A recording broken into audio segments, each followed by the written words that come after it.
Hot అంశాలపైన debate news బెంచ్కి స్వాగతం. కాశ్మీర్లో నరమేధం జరిగింది. 28 మంది భారతీయులు ప్రాణాలు కోల్పోయారు. అకస్మాత్తుగా చేసినటువంటి మెరుపు దాడి. ఈ దాడిలో ప్రధానమైనటువంటి లక్ష్యం హిందువులే. వెతికి మరీ వేటాడి చంపినటువంటి పరిస్థితి. మహిళలు చిన్నపిల్లల్ని వదిలేశారు, తద్వారా మానవత్వం చూపించారు. అదే సందర్భంలో వాళ్ళ యొక్క ఆగ్రహాన్ని భారత్కి చూపించడం కోసం మగవాళ్ళనే చంపి చూపించారు అని మాట్లాడే వాళ్ళు కూడా ప్రారంభమైపోయారు మన సమాజంలో. ఏదైతే వామపక్ష తీవ్రవాదాన్ని సమర్థించేవాళ్ళు, లేదంటే తీవ్రవాదం తప్పు లేదు, అది సైన్యం తప్పే అని వాదించేవాళ్ళు తయారైపోయారు. ఆల్రెడీ 24 గంటలు గడవక ముందే భారతదేశంలోని భిన్న స్వరూపాలు కనబడుతున్నాయి.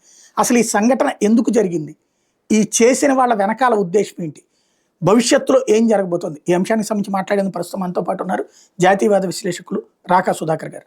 నమస్తే అండి. నమస్తే సాయి గారు. ఈ సంఘటనని హెచ్చరికగా చూడాలా, లేకపోతే ఉద్దేశపూర్వకంగా భయపెట్టడానికి చేసింది అనుకోవాలి? సాయి గారు, వాస్తవానికి ఒక్క విషయం మనం అర్థం చేసుకోవాలి. ఉగ్రవాది 10-15 అటెంప్ట్స్ చేస్తే ఒక అటెంప్ట్ సక్సెస్ఫుల్ అవుతుంది. అంటే ఉగ్రవాదిది మనకి సక్సెస్ఫుల్ అయినటువంటి ఒక్క ఆపరేషన్ మాత్రమే కనపడుతుంది, కానీ సక్సెస్ఫుల్ కానటువంటి 14-15 ఆపరేషన్స్ మనకి కనపడవు. ఎందుకంటే అక్కడ పోలీసులు తనిఖీ చేయటం వల్ల కొన్ని దొరికిపోతాయి, ఉగ్రవాదులు రావడం ఆలస్యమై కొన్ని చోట్ల ఫెయిల్ అవుతాయి, కొన్ని చోట్ల పెట్టిన బాంబులు పేలవు, అలాంటి సందర్భాలు కూడా ఉంటాయి. ఈ రకంగా వాళ్ళు ఉగ్రవాదులు ఒకరు అనుకుని ఒకరిని టార్గెట్ చేయడానికి వెళ్తారు, అది సక్సెస్ఫుల్ కాదు. ఆ అనుకున్నటువంటి వ్యక్తి అనుకున్న చోట లేరు.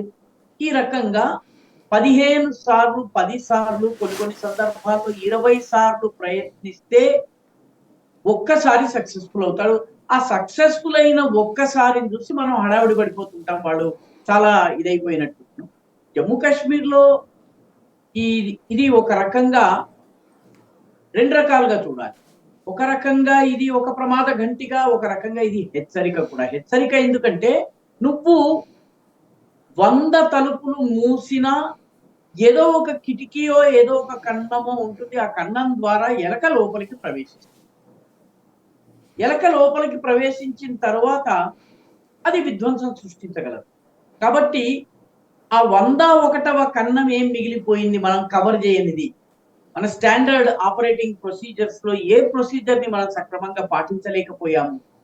ఇలాంటివి అధ్యయనం చేసుకునేందుకు, ఇలాంటివి బేరీజు వేసుకునేందుకు, మరింత కట్టుదిట్టం చేసేందుకు మనకి ఇది ఉపయోగపడుతుందని నేను భావిస్తున్నాను. ఇది ప్రమాద ఘంటిక కూడా. ఎందుకంటే పాకిస్తాన్ యొక్క ఓపిక నశించిపోతుంది.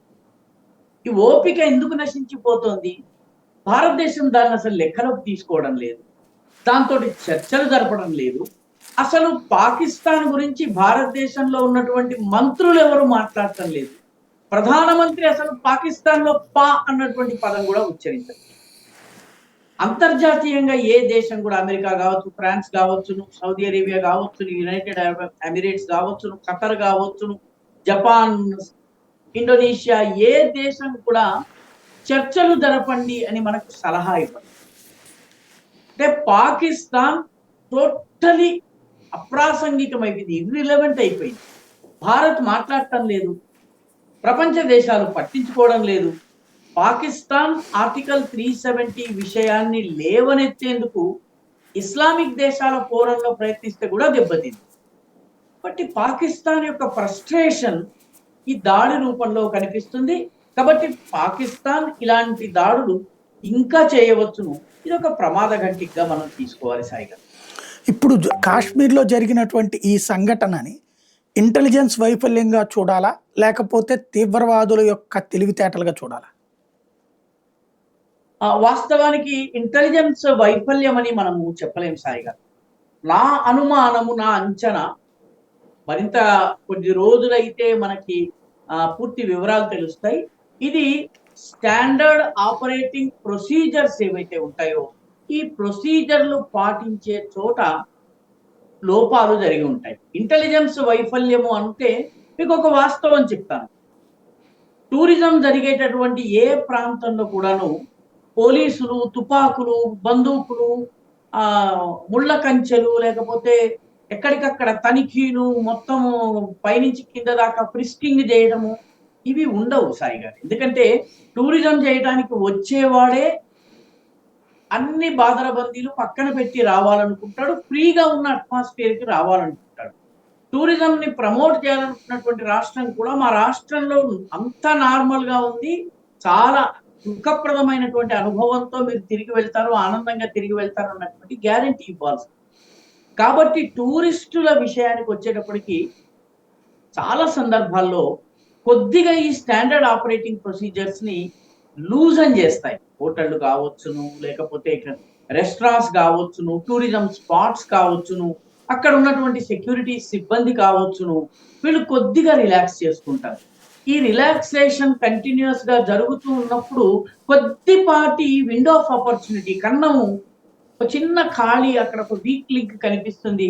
ఆ వీక్ లింక్ నుంచి ఉగ్రవాది దాడి చేసే ప్రయత్నం చేస్తారు. పహల్గాంలో ఇది మొదటి దాడి కాదు సాయి గారు. పహల్గాంలో గత 4 సంవత్సరాల్లో 3 దాడులు జరిగినాయి. ఈ 3 దాడులు కూడా టూరిస్టుల మీదే జరిగింది. ఇది మనం గమనించాల్సిన విషయం. ఎందుకంటే అక్కడికి వచ్చినటువంటి టూరిజం స్పాట్ కి వెళ్ళిన తర్వాత పిల్లలు కేరింతలు కొడతారు, వాళ్ళని పట్టుకునేందుకు తల్లి పరిగెడుతుంటుంది. అక్కడ ఏదో స్విమ్మింగ్ పూల్ ఉంటుంది, అందులో దుంకడానికి ఎవడో ఒకడు ప్రయత్నం చేస్తాడు. క్యాంటీన్ లో ఎవడో ఒకడు కాస్త ఒక బాటిల్ ఎక్కువగా, ఒక పెగ్ ఎక్కువగా తాగాలనుకుంటాడు, లేకపోతే 4 సెల్ఫీలు తీసుకోవాలనుకుంటారు. సహజంగానే ప్రజలు లూజ్ గా ఉంటారు, కొంత రిలాక్స్డ్ గా ఉంటారు. కాబట్టి ఇది జరుగుతుంది. ఇటువంటివి జరిగే అవకాశం ఎక్కువగా ఉంది. మీరు బాలి, ఇండోనేషియాలోని బాలి ద్వీపంలో ఒకసారి ఉగ్రవాద జమా ఇస్లామియా అనేటువంటి ఉగ్రవాద సంస్థ దాడి చేసింది. ఎక్కడ దాడి చేసింది? ఒక 5 స్టార్ హోటల్, సీ ఫ్రంట్ లో ఉన్నటువంటి 5 స్టార్ హోటల్లో ప్రజలందరూ ఆ సముద్రం ఒడ్డున ఆ పడక కుర్చీలు వేసుకుని రిలాక్స్ అవుతున్నటువంటి సమయంలో దాడి చేశారు. 2008, 9, 10 ఈ ప్రాంతంలో జరిగి ఉంటుంది ఇది. జమా ఇస్లామియా బాలి ఐలాండ్ దాడి. దీని అర్థం ఏంటంటే అక్కడ కొంచెం ప్రజలు ఫ్రీగా ఉంటారు, అటాక్ చేయడం సులువు. అక్కడికి వెళ్ళేవాడు ఎవడు కూడా తుపాకులు, కత్తులు, ల్యాప్టాప్, ఇంకోటి వెంట తీసుకెళ్ళడు. కాబట్టి చాలా ఫ్రీ వాతావరణం ఉంటుంది, ఉండేటటువంటి సెక్యూరిటీ కూడా ఒకళ్ళో ఇద్దరు ఉంటారు. కాబట్టి అటాక్ చేయటం ఈజీ. కాబట్టి ఈ పహల్గాంలో ఇది 3వ దాడి. 2022లో జరిగింది, 2023లో జరిగింది. అప్పుడు యాత్రికుల మీద దాడి జరిగితే ఒక దానిలో 2 గాయపడ్డారు, ఒక దానిలో 2 చనిపోయారు. పోయిన సంవత్సరం కూడా అంటే 2023 కూడా జరిగింది సంఘటన. కాబట్టి పహల్గాం పూర్తిగా ఓపెన్ గా ఉండేది, ఒక కొండ ఎత్తైనటువంటి ప్రాంతంలో పూర్తి పచ్చిక బయళ్లతో ఉన్నటువంటి కొండ మీద ఉన్న సమతల ప్రదేశం, మీడోస్ అంటారు ఇంగ్లీష్ లో దీన్ని, ఆ ప్రాంతం. కాబట్టి అక్కడ అటాక్ చేస్తే తప్పించుకోవడానికి, తల వంచి బెంచ్ల కింద దూరడానికి కూడా ఆస్కారం లేనటువంటి ప్లేస్ అది. అక్కడ ఫోటోల్ని మీరు గమనిస్తే ఆ బెంచీస్ కూడాను మన ఆఫీస్ బెంచీ లాగా కాకుండా చాలా మినిమల్ గా ఉండి దాని కింద దాక్కున్నా కూడా మిమ్మల్ని మీరు కాపాడుకునేటువంటి చైర్స్ కావాలి. కాబట్టి అక్కడ దాడి జరిగింది సాయి గారు. ఇంటెలిజెన్స్ ఫెయిల్యూర్ అని నేను అనుకోను, ఎందుకంటే ఇటువంటి దాడులు జరిగే అవకాశం ఉందన్నటువంటి రొటీన్ అలర్ట్స్ వెళ్తూనే ఉంటాయి. ఒకటి. రెండవది, ఆ ఉగ్రవాదుల సక్సెస్ అని కూడా అని అనడానికి వీలు లేదు. ఎందుకంటే ఉగ్రవాదులు గత కొద్ది కాలంగా బీహార్ నుంచి, బెంగాల్ నుంచి, రాజస్థాన్ నుంచి ఉద్యోగం చేయడానికి వెళ్తున్న వాళ్ళ మీద అటాక్స్ చేస్తారు. అక్కడొక అటాక్, ఇక్కడ ఒక అటాక్ జరుగుతుంది. దీని అర్థం ఏంటి? వీళ్ళు చేస్తున్నటువంటి అటాక్ మేము ఉన్నాం బాబు, ప్లేయర్లము ఫీల్డ్ లో ఉన్నామని చెప్పుకోవడానికి చేస్తున్నారు. నిజానికి బలం ఉన్నటువంటి ఉగ్రవాదులు ఎవరి మీద దాడి చేస్తారండి? నక్సలైట్లు మొట్టమొదట దాడులు చేసేది ఎవరి మీద? పోలీస్ స్టేషన్ల మీద, ఆర్డీఓ కార్యాలయం మీద, ఫారెస్ట్ ఆఫీసర్ల, రేంజ్ ఆఫీసుల మీద, వీటి మీద దాడులు చేస్తారు. లేకపోతే మంత్రి గారి కాన్వాయ్ మీద దాడి చేస్తారు, ఇంకో దాని మీద దాడి చేస్తారు. తోటి గిరిజన ప్రజల్ని చంపడం ఎప్పుడు మొదలు పెడతారు? ఇన్ఫార్మర్ పేరిట వాడి బలం తగ్గుతున్నప్పుడు మొదలు పెడతారు. ఎక్కడో ఎవడో పొలంలో పనిచేసుకుంటున్న ముసలాయిని పట్టుకుని కాల్చి పారేసేసి ఎప్పుడు చేస్తాడు? ఎప్పుడైతే వాడికి చేసేందుకు ఇంకేమీ లేదు. అప్పుడు కాశ్మీర్లో ఇప్పుడు ఉన్నటువంటి పరిస్థితి కూడా భద్రతా దళాలతో పోరాడలేకపోతున్నారు, సైన్యంతో పోరాడలేకపోతున్నారు. పోలీసు దగ్గర ఉన్నటువంటి ఇన్ఫర్మేషన్ కి, ఇంటెలిజెన్స్ కి ఈరోజు ఉగ్రవాది కలుగులో ఉన్న ఎలకలాగా కూడా ఉండలేకపోతున్నాడు. వాళ్ళని స్మోక్అవుట్ చేస్తున్నాడు. కాబట్టి ఎవరిని కొట్టగలడు? హాయిగా ఆడుకోవడానికి, పాడుకోవడానికి, 4 టిఫిన్లు తినేసి 4 సెల్ఫీలు తీసుకోవడానికి వెళ్ళేటటువంటి అమాయక, నిరపరాధ, నిరాయుధ టూరిస్టుల మీద దాడి చేస్తారు. కాబట్టి ఇదేదో ఉగ్రవాదుల విజయంగా భావించటము పొరపాటు. ఇదేదో ఇంటెలిజెన్స్ ఫెయిల్యూర్ గా భావించటము పొరపాటు. గత 7-8 సంవత్సరాలుగా అమర్నాథ్ యాత్రికుల మీద దాడులు జరుగుతున్నాయి. అమర్నాథ్ యాత్ర వెళ్లే మార్గంలో అణువణువున పోలీసులు ఉంటారు, అక్కడ దాడి జరగదు. అమర్నాథ్ యాత్ర నుంచి బాల్తల్కి వచ్చిన తర్వాత బేస్ క్యాంప్ నుంచి డిస్పర్స్ అయ్యి వీళ్ళు గుల్మార్గ్, సోనామార్గ్, పహల్గాం ఇటువంటి ప్రాంతాలకు వెళ్ళినప్పుడు బస్సులు నాపికొచ్చిన సందర్భాలు ఉన్నాయి, కాల్చిన సందర్భాలు ఉన్నాయి. ఒకళ్ళిద్దరు టూరిస్టులు దొరికితే వాళ్ళని కాల్ చేసిన సందర్భాలు ఉన్నాయి. కాబట్టి టూరిజం కి వెళ్ళేటటువంటి వాళ్ళు జాగ్రత్తలు, సిచ్యువేషనల్ అవేర్నెస్ ని పెంచుకోవాలి. ఇది మొట్టమొదటి విషయం. రెండవది, ఇదేదో ఉగ్రవాదుల విజయంగా కనుక మనం భావించినట్టయితే ఉగ్రవాది వేసిన ట్రాప్ లో మనం పడిపోతాం. వాడు మనలో భయోత్పాతాలు సృష్టించాలనుకుంటున్నాడు. ఎందుకంటే నిన్నటి దాడి తర్వాత 3200 మందిని కశ్మీర్ వదిలిపెట్టి వాడు వెళ్ళిపోయారు. 3200 మంది వెళ్ళిపోయారన్నటువంటి సమాచారం మీడియాకి ఎవరిచ్చి ఉంటారు? ఉగ్రవాద మద్దతుదారులు, ఎయిర్పోర్ట్ లో పనిచేసేవాడు, బస్సుల దగ్గర పనిచేసేవాడు, టూర్ ఆపరేటర్లలో ఉన్నటువంటి మద్దతుదారు చెప్తే తప్ప తెలియదు. ఒక్క రోజులో 3000 మంది వెళ్ళిపోయారు అంటే ఆల్రెడీ రిజర్వ్ అయి వెళ్ళిపోయేవాడు కాకుండా వీళ్ళందరికీ వాహనాలు ఎలా ప్రొవైడ్ అయినాయి? ఈ ప్రశ్న ఏ విలేకరు అడగడు. 3200 మంది కశ్మీర్ వదిలి పారిపోయారంటాడు. 3200 మంది అదనంగా విమానాల్లో గాని, బస్సుల్లో గాని, రైల్లో గాని, రైలు అయితే శ్రీనగర్ నుంచి ఇంకా ఆపరేషనల్ కాదు కాబట్టి బస్సులు గాని వెళ్ళాలంటే ఆల్రెడీ ఎగ్జిస్టింగ్ బస్సెస్ కాకుండా అదనంగా ఎన్ని బస్సులు పడి ఉండాలి? అదనంగా ఎన్ని విమానాలు వేసి ఉండాలి? అక్కడ నుంచి ఒక వర్గము కావాలని వార్తలు వేస్తోంది. ఇక్కడ ఉన్నటువంటి డెస్క్లో ఉండే, ఢిల్లీలో ఉన్నటువంటి లేకపోతే హైదరాబాద్ లో ఉన్నటువంటి డెస్క్ లో ఉన్నటువంటి వాళ్ళు ఎలా సాధ్యము? రాత్రికి రాత్రి 3000 మంది వెళ్ళిపోవడానికి ఎన్ని స్పెషల్ బస్సులు వేశారు? జమ్మూ కాశ్మీర్లో అసలు అన్ని బస్సులు ఉన్నాయా? ఈ ప్రశ్నలు అడగడం లేదు. ఒకసారి మీరు కూడా సీనియర్ జర్నలిస్ట్ కాబట్టి ఒక్కసారి ఆలోచించండి. 3000 మంది అంటే బస్సుకి 30 మంది అయితే అదనంగా 300 బస్సులు వేసి ఉండాలి. 500 మంది వెళ్ళి ఉన్నట్లయితే సాయి గారు, అక్కడికి వెళ్ళేటటువంటి విమానంలో 70 నుంచి 100 మంది కూడా పట్టరు. కాబట్టి అదనంగా 500 మంది కోసం 5-6 కొత్త విమానాలు వేసి ఉండాలి, అదనపు విమానాలు వేసి. కాబట్టి ఒక వర్గము చిన్న సంఘటన, 20 ప్రాణాలు పోవడం చిన్న సంఘటన అని భావిస్తే పొరపాటు అవుతుంది. కానీ దీనిని కోతిపుండు బ్రహ్మరాక్షసిలాగా చేసి చూపించేటటువంటి ప్రయత్నం కూడా జరుగుతోంది సాయి గారు. జర్నలిస్టులమైన మనము ఈ కనీస ప్రశ్నల్ని మనం వేయాల్సిన అవసరం ఉంది సాయి. రైట్. ఇక్కడ వీళ్ళు ఈ పహల్గావ్ని ఎంచుకుంటాం అక్కడి నుంచి పారిపోవడానికి సులభమనేనా? వాస్తవానికి పహల్గాం ఉన్నటువంటి ఇది దక్షిణ కాశ్మీర్ లో ఉన్నటువంటి పుల్వామా జిల్లాలో ఉంటుంది. ఇక్కడి నుంచి 4-5 మార్గాలు పారిపోవడానికి ఉన్నాయి. ముఖ్యంగా జమ్మూ కాశ్మీర్ మ్యాప్ కనుక మీరు చూసినట్టయితే సాయి గారు, జమ్మూకి కాశ్మీర్కి మధ్య పీర్ పంజాల్ పర్వతమాలిక, దట్టమైనటువంటి చెట్లతోటి అడవులతోటి కూడినటువంటి పీర్ పంజాల్ ఈ పర్వతమాలిక ప్రారంభమయ్యేది పాక్ ఆక్రమిత కాశ్మీర్లో.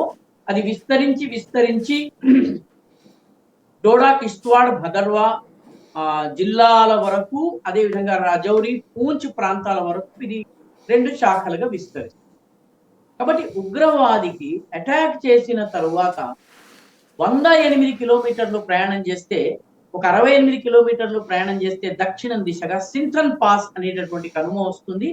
ఈ సింథన్ పాస్ కనుమ నుంచి దక్షిణానికి వచ్చినట్టయితే కోకర్నాక్ నుంచి వైలు తర్వాత సింథన్ టాప్. ఈ సింథన్ టాప్ తర్వాత వాడు డోడా, కిష్త్వా, భదర్వా ఈ ప్రాంతాల్లోకి వెళ్ళవచ్చును. ఈ డోడా, కిష్త్వా, భదర్వా అనేది జమ్మూ కాశ్మీర్ యొక్క, భారతదేశంలో ఉన్నటువంటి జమ్మూ కాశ్మీర్ యొక్క మధ్య భాగంలో ఉంటుంది సాయి. ఇక్కడి నుంచి లడాఖ్కి వెళ్ళొచ్చు, ఉధంపూర్ మీదుగా లడాఖ్కి వెళ్ళవచ్చును. ఆ లేదా అక్కడి నుంచి వాళ్ళు కార్గిల్ ప్రాంతంలోకి వెళ్ళవచ్చు, లేదా వాళ్ళు దక్షిణాన వచ్చి రజౌరి పూంచ్ ప్రాంతాలకు రావచ్చును, లేదా ఇందాక మనం చెప్పుకున్నటువంటి మన ఆ పీర్ పంజాల్ రేంజ్ లో ఉన్నటువంటి అటవీ ప్రాంతాల మార్గాల గుండా పాకిస్తాన్ లోకి వెళ్ళిపోవచ్చు, లేదా అడవుల్లో దాగుండవచ్చు. అడవుల్లో చిన్న చిన్న గుహలు ఉంటాయి పైగా.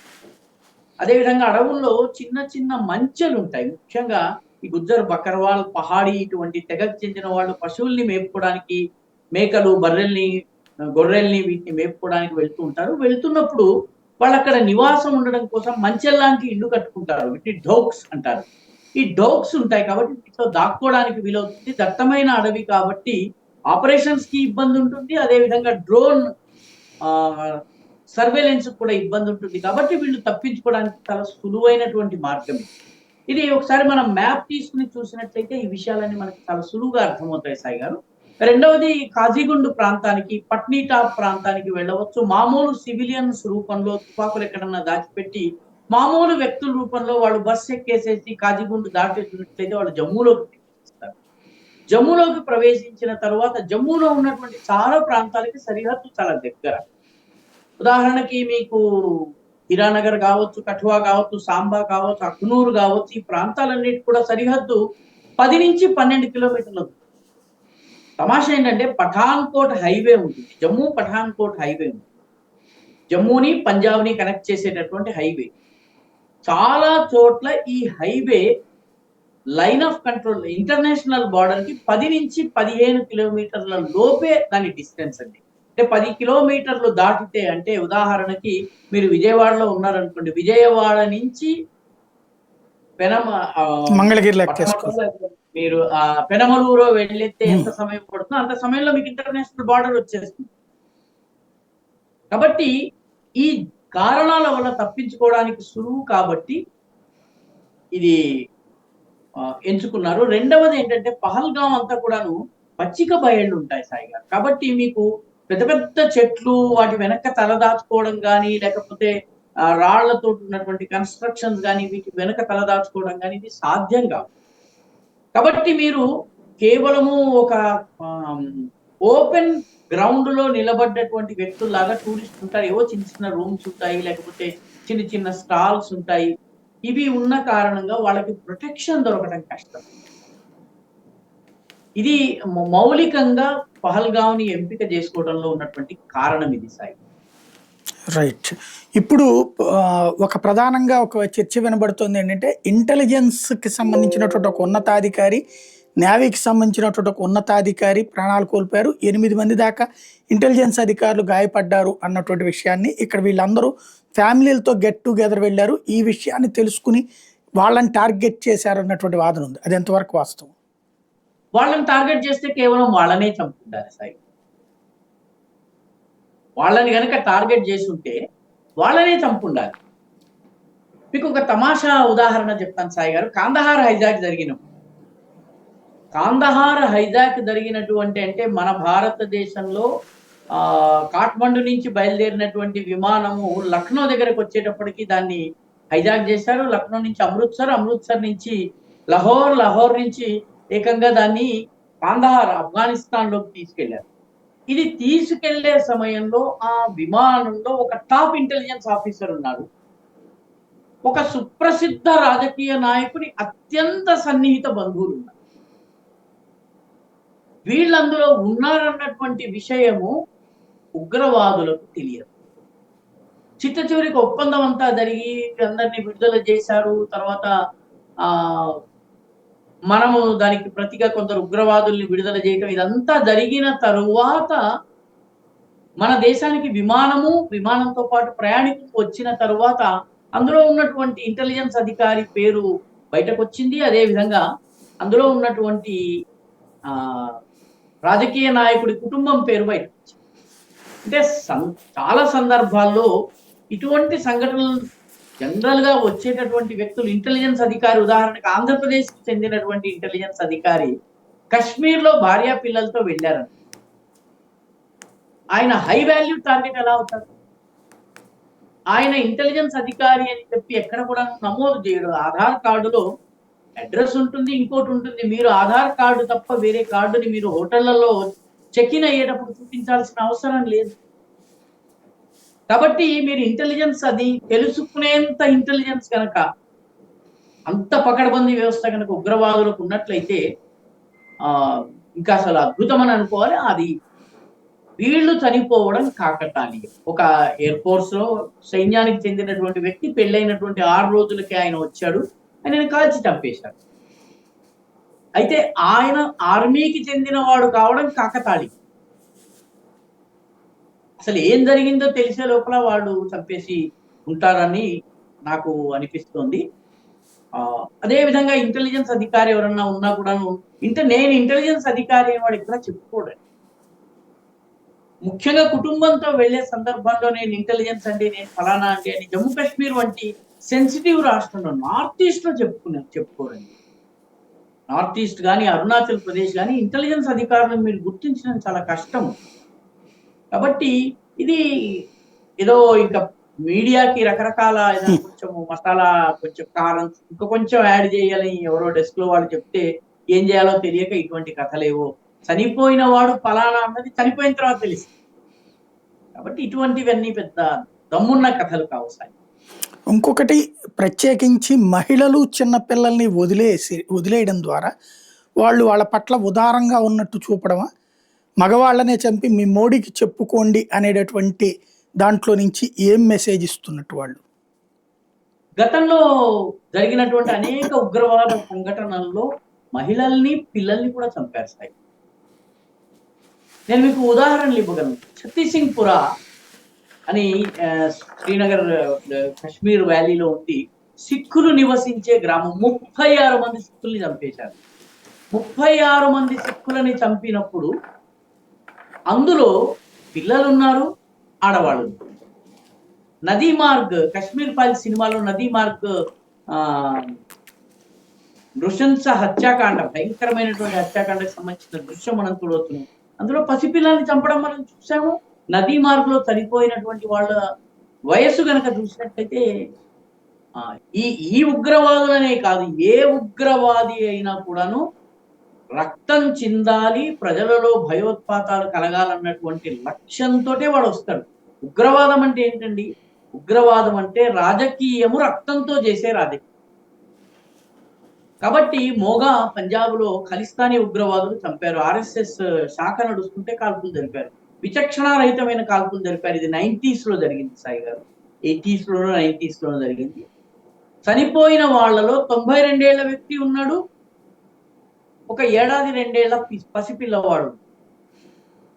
అసలు జమ్మూ కాశ్మీర్ లోని హత్యలలో ప్రధానమైనటువంటి ప్రేమ్లతా గంజు అనేటటువంటి నర్సుని హత్య చేశారు. ఎలా హత్య చేశారో వివరించమంటారా సాయి గారు?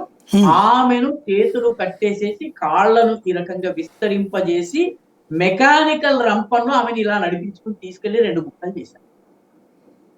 కాబట్టి ఉగ్రవాదులు మహిళల్ని ఏదో వదిలేస్తారు, చిన్నపిల్లల్ని వదిలేస్తారు. ఇదే కనుక చేస్తుంటే గాజా లోపల హమాస్ కిరాతకులు ఎవరైతే ఉన్నారో, ఈ హమాస్ కిరాతకులు పిల్లల్ని ఎందుకు చంపారు, స్త్రీలను ఎందుకు చంపారు, రేప్ చేసి ఎందుకు చంపారు, వాళ్ళ బట్టలన్నీ విప్పించేసి దాంతో ఫోటోలు తీసి ఆ ఫోటోల్ని ఎందుకు విడుదల చేశారు? సార్, ఉగ్రవాదికి చెల్లిన సమయంలో వాడు అన్నీ చేస్తాడు. యజీడీ మహిళలను ISIS ఉగ్రవాదులు ఏళ్ల తరబడి సెక్స్ స్లేవ్స్ గా పెట్టుకుని ఎన్ని వందల మంది, ఎన్ని వేల సార్లు బలాత్కరించారో చెప్పనలవి కానటువంటి అత్యంత కిరాతకమైనటువంటి పనులు చేశారు. కాబట్టి ఇక్కడ మీ మోదీకి చెప్పుకోండి అంటే వాళ్ళ దగ్గర ఉన్నటువంటి బుల్లెట్లు తక్కువ ఉంటాయి తప్పితే కిరాతకుని యొక్క కిరాతక కృత్యంలో స్కేళ్లు పెట్టి కొలవడం సాధ్యం కాదు స్థాయి. అంటే దీన్ని ఇప్పుడు వీళ్ళని సమర్థించే వాళ్ళు ఇప్పుడు ఆ పాయింట్ రైజ్ చేస్తున్నారు అన్నమాట. వాళ్ళలో మార్పు వచ్చింది. కుటుంబాలు కశ్మీర్ లో ఒకసారి వెళ్ళి రమ్మని నేను కోరుకుంటున్నాను. ఈ సమర్థించే వాళ్ళ కుటుంబాలు ఉగ్రవాదుల సహాయంతో కండక్టర్ టూర్లు చేయకుండా, అలీషా జిలానీల యొక్క ఆతిథ్యం స్వీకరించకుండా, ఉగ్రవాదుల ఆతిథ్యం స్వీకరించకుండా మామూలు టూరిస్ట్ గా సకుటుంబంగా వెళ్ళి అదే పహల్గామ్ లో టీ తాగి రమ్మంటారు. ఉగ్రవాదులు మానవత్వం ఉన్నటువంటి వాళ్ళు కదా, వాళ్ళ అమ్మాయిల్ని వాళ్ళ ఆడవాళ్ళని వదులుతారా, వదిలిపెట్టకుండా పంపించేస్తారా, వదలకుండా వాళ్ళు రేప్ చేసి హత్యలు చేస్తారా అన్నది ఒకసారి టెస్ట్ చేద్దాం, దయచేసి వెళ్ళి రమ్మని. ఒక్కసారి వాళ్ళని వెళ్ళి రమ్మని. మానవ హక్కుల గురించి మాట్లాడే వాళ్ళకు ఉన్నటువంటి కూతుళ్ళని తీసుకుని, భార్యల్ని తీసుకుని, తల్లుల్ని తీసుకుని పెహల్గాంలో టీ తాగడానికి అక్కడ ఉండి వెళ్ళి రమ్మని ఒకసారి చెప్పిరండి. అమర్నాథ్కి వెళ్ళమంటలేదు, దేవుడికి దండం పెట్టమని కూడా నేను అంటలేదు. వైష్ణవ్ దేవికి వద్దండి, పెహల్గాం, సోనామార్గ్, గుల్మార్గ్ ఒకసారి వెళ్ళి రండి. రైట్. ఇప్పుడు ఈ ఇన్సిడెంట్ తర్వాత టూరిజం డౌన్ అవుతుందా? ఖచ్చితంగా టూరిజం ని దెబ్బకొట్టడమే దీని లక్ష్యం, ప్రధాన లక్ష్యంగా నాకు కనిపిస్తోంది. కొన్ని పత్రికల్లో కొందరు అమెరికా నుంచి జేడి వ్యాన్స్ వచ్చినప్పుడు లేకపోతే అని అంటున్నారు, కానీ వాస్తవంగా ఇది టూరిజం ప్రారంభమయ్యే సీజన్. జమ్మూ కాశ్మీర్ లో టూరిజం ప్రారంభమయ్యేటటువంటి ఏప్రిల్ నెల నుంచి మే, జూన్, జూలై వరకు టూరిజం బాగా ఉంటుంది. కాబట్టి ఈ టూరిజం ప్రారంభమయ్యేటటువంటి సీజన్. 2 ఉదాహరణలు చెప్తాను. గత సంవత్సరం 5 లక్షల మంది, క్షమించాలి, 35 లక్షల మంది గత సంవత్సరము టూరిస్టులుగా వచ్చారు. అందులో దాదాపు 40-50 వేల మంది విదేశీ టూరిస్టులు జమ్మూ కాశ్మీర్ లో పర్యటించారు. ఒకటి, అమర్నాథ్ యాత్రకి సంబంధించినటువంటి రిజిస్ట్రేషన్స్ ప్రారంభమైనాయి. అమర్నాథ్ యాత్ర యొక్క రిజిస్ట్రేషన్స్ ప్రారంభం అయ్యాయి. గత సంవత్సరము 5 లక్షల మంది అమర్నాథ హిమలింగాన్ని దర్శనం చేసుకున్నారు. ఈసారి ఆ నంబర్ ఇంకా పెరిగే అవకాశం.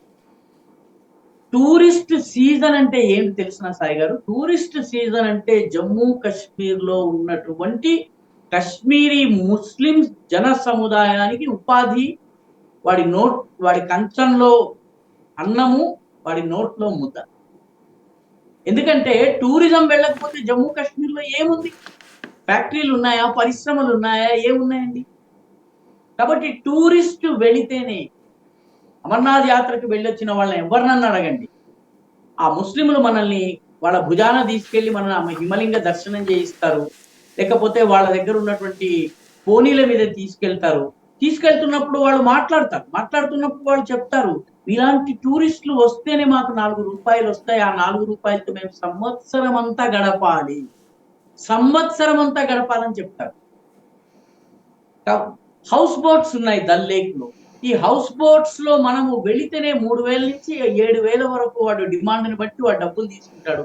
ఆ డబ్బు వస్తే దాన్ని నడిపేవాడు, దాని మీద పనిచేసేవాడు, ఆ పడవ యొక్క మెయింటెనెన్స్, ఈ ఖర్చులన్నీ వెళ్ళాలి. టూరిస్టులు తగ్గితే ఎవరి కడుపు కొట్టుకున్నట్టు వాళ్ళు? కశ్మీరీ ముస్లింల కడుపు కొడుకు. కశ్మీరీ ముస్లింల కడుపు కొడితే ఏం జరుగుతుంది? బాబు నేను 500 ఇస్తా, రాయి విసురుతావా? పోలీసు మీద రాయి విసురుతావా?